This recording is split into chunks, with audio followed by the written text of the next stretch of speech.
Magandang araw po sa inyong lahat. Narito pong muli ang inyong lingkod, si Jose Maria Alcacid.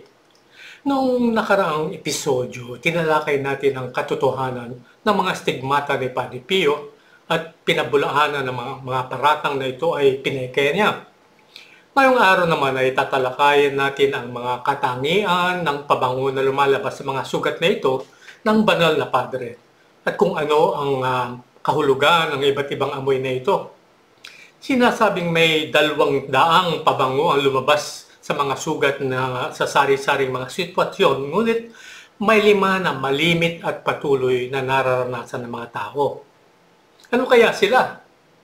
Yan ang inyong alamin sa ating pagkatatanghal ngayong araw. Huwag bibitiw at manatiling nakatutok.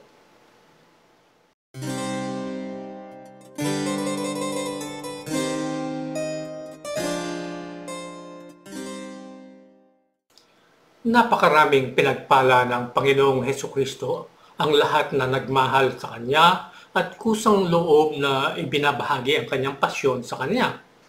Si Padre Pio isang natatangi at pambihirang tao at nakatanggap siya mula sa Panginoong Diyos ng isang dakilang regalo ng mistikong kapangyarihan.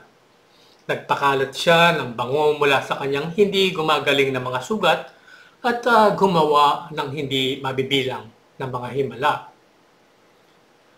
Dahil isinailalim ang kanyang mga sugat sa masusing medikal na pagsusuri, ilang beses ding isinailalim sa pagsusuri ng mga eksperto ang bango na nanggaling sa kanyang mga sugat. Ngunit ang lubos na katotohanan ay ang kakayahan ng mga dalubhasa na magsiyasat sa mga dakilang bagay ay bigo sa harap ng kapangyarihan ng Diyos. Ang halimuyak ng iba't ibang bulaklak tulad ng rosas, lirio, at violeta ay nagmula sa mga sugat ni Padre Pio. Minsan ay lumalabas sa kanila ang matamis na amoy ng esenso. Naramdaman din ng mga nakadama ng halimuyak na ito ang presensya ng banal na padre at sa gitna ng halimuyak na ito ay lumitaw ang mga bihirang pangitain at himala. Nagpadala rin ng mabangong amoy ang mga piraso ng tela na ginamit sa pagbenda ng mga sugat ng padre at ang bango na ito ay palaging ang nagbabadya ng ilang mahalagang pangyayari. Ang sumusunod ay ang mga katangian ng halimuyak ng pabango ni Padre Pio. Una, ipinaramdam nito sa mga taong nakapaligid sa kanya ang kanyang buong presensya. Pangalawa, nagbabala ito sa mga tao sa kanilang nalalapit na panganib. Pangatlo, nagbibigay ito ng kapatawaran ng mga kasalanan sa mga naghahanap ng kaligtasan mula sa kasalanan. Pangapat, nagdulot ito ng kapayapaan at ginhawa sa mga kaluluwang nababagabag. Panglima, ito ay isang paanyaya sa mga naghahanap ng espiritual na kapayapaan. Sa gayon ay nagbigay siya ng pag-asa at kaaliwan sa pamamagitan ng mabangong amoy sa mga taong naghahanap ng kanyang mga pagpapala at mga himala. Minsan ang halimuyak mula sa kanyang mga sugat ay darating na parang simoy at pagkatapos ay hihinto at mawawala. May ilang pagkakataon na ito ay magtatagal ng mahabang panahon. Kung minsan ang mga bagay na kanyang nahawakan ay naglalabas din ng bango. May ilang mga tao na naramdaman ng halimuyak sa sandaling sila ay papunta sa San Giovanni Rotondo upang makita siya. Ang iba naman ay nararamdaman ito kapag nagpapaalam na sila sa padre.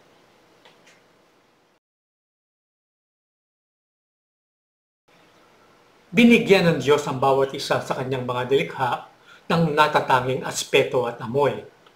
Gamit ang amoy na ito, nakikilatis natin ang mga bagay at naiintindihan natin ang mabuti at masama.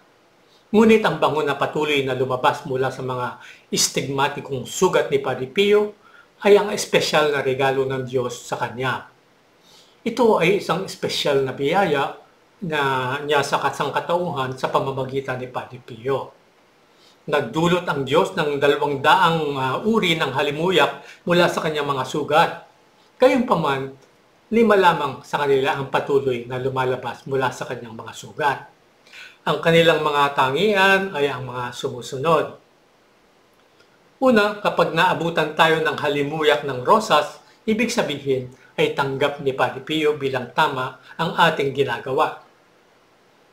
Pangalawa, ang halimuyak ng bioleta ay nagpapaalala sa atin ng pananakit ni Padre Pio sa kanyang mga sugat.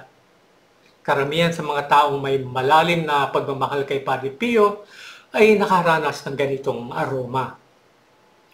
Pangatlo, taus-pusong nais ni Padre Pio na pagbayaran o tubusin ang mga kasalanan ng mga sangkatauhan kapag nagpapadala siya ng aroma ng asidong karboliko or carbolic acid. Pangapat, kapag naabutan tayo ng masarap na amoy ng ilang pabangon, nangangahulugang lalong binibigyang lakas tayo sa ating mga kakayahan ni Padre Pio, kung ano mga ating mga abilidad. Panglima, nagpapagaling ng mga sakit si Padre Pio sa halimuyak ng hasmin. Ibinigay sa kanya ng Diyos ang di karaniwang kapangyarihang ito na maglabas ng iba't ibang uri ng halimuyak pagkatapos lamang niyang ipailalim ang kanyang sarili sa mga tuntunin at regulasyon ng simbahang Romanong Katoliko. Nang malawak na pinag-usapan ng tungkol sa espesyal na kapangyarihan ng halimuyak ni Padre Pio, ang kanyang espiritual na gabay na si Padre Benedetto ay naranasan ang 1 linggo ng halimuyak. Nang kumalat ang balita tungkol sa halimuyak, nagsimulang dumagsa ang maraming mga tao sa Santa Maria de la Grazie o ang simbahan doon at walang nakapigil sa kanila na gawin ito. Karamihan sa gayong mga tao ay lumuhod sa harap ng dambana at nanalangin para mapawalang sala si Padre Pio sa lahat ng paratang laban sa kanya at pag-uusig noong mga panahong iyon at para sa kanyang buong kalayaang gampanan ang kanyang tungkulin bilang pari ayon sa kanyang kalooban.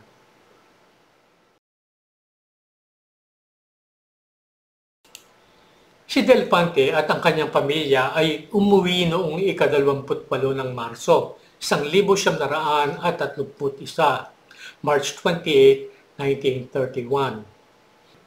Matapos bisitahin ang kanyang mga magulang, nakaugalain niyang magtrabaho mula sa madaling araw tuwing Sabado dahil ang Linggo ay araw ng pahinga.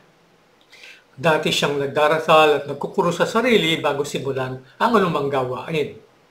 Gayunpaman, sa partikular na araw na ito, nakalimutan niyang gawin ang ritual na ito dahil nagsimula siya kaagad magsulat mula kung saan siya tumigil noong nakarahang araw. At bigla na lang siyang nakaamoy ng halimuyak mula sa kanyang paligid. Agad niyang ginising ang kanyang asawa at ang mga anak at maging ang katulong at pinaamoy ang halimuyak. Lahat sila, maliban sa isa, ay nakaamoy nito. Agad na naunawaan ni Delfante na ang mabangong amoy ay para lamang ipaalala sa kanya ang kanyang kaugalian ng pagbigkas ng panalangin at pagkukrus sa sarili. At si Padre Pio ay nagkusang ipaalala ito sa kanya. Siya ay labis na nagpasalamat sa Padre sa pagpapaalala sa kanya ng bango para sa kanyang nakalimutang ritual. At iyan lang ay isang istorya tungkol sa pabango ni Padre Pio. Marami na akong episodyo na naipalabas dito o naihatid sa inyo, kaya't balik-balikan na lang po ninyo ang mga episodyong ito. At sa puntong pong ito, tayo po ay magwawakas na. Sana'y naibigan po ninyo ang ating munting pagtatanghal ngayong araw. At kung naibigan naman po ninyo, mangyaring mag-like, mag-komento, at i-share din po ninyo ang video ito. Para sa mga bagong taga-subaybay o bagong taga-panood, mangyaring pindutin lang ang subscribe na button sa baba at ang kampanilya o ang notification bell sa kanan nito.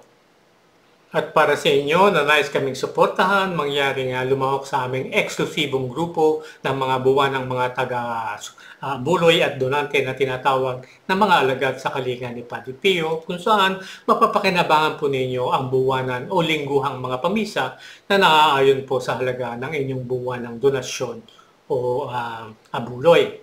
Ang mga misa pong ito ay para sa inyo. Ito po ay hindi po para sa mga yumao, pero ang mga intensyon nyo, sa inyong mga intensyon, maaari po ninyo silang isama. Ang mga misa pong ito ay pinagdiriwang sa bansang Pransya. At bukod sa benepisyong ito, kapag kayo po'y lumahok, padadalahan po rin namin kayo ng binasbasang larawan o medalya ni Padre Pio na ayon din po sa halaga ng inyong buwan ng donasyon. At para sa mga donasyon, maaari po kayong maghulog ng inyong donasyon ng direkta sa aming BDO account. At pwede rin po sa pamamagitan ng Gmail via bank transfer. At meron din po kaming personal na GCash account sa ilalim ng aming pangalan. Pero mas pinapaboran po namin ang gamitin ang GCash via bank transfer para diretso na po sa aming bank account. At sa punto pong ito, ako po ay magpapaalam na po sa inyo at maraming salamat po sa inyong patuloy na pagtangkilik at panonood. At syempre, gaya ng dati, lagi kong pinapasalamatan ang mga miyembro ng mga alagad sa kalinga ni Padre Pio na walang sawa na sumusuporta sa amin. Bahala na po sa inyo ang ating Panginoon Diyos na gantihan ang inyong kabutihang loob. Hanggang sa muli po nating pagkikita, naway pagpalain at patnubayan kayong lahat ng ating Panginoon.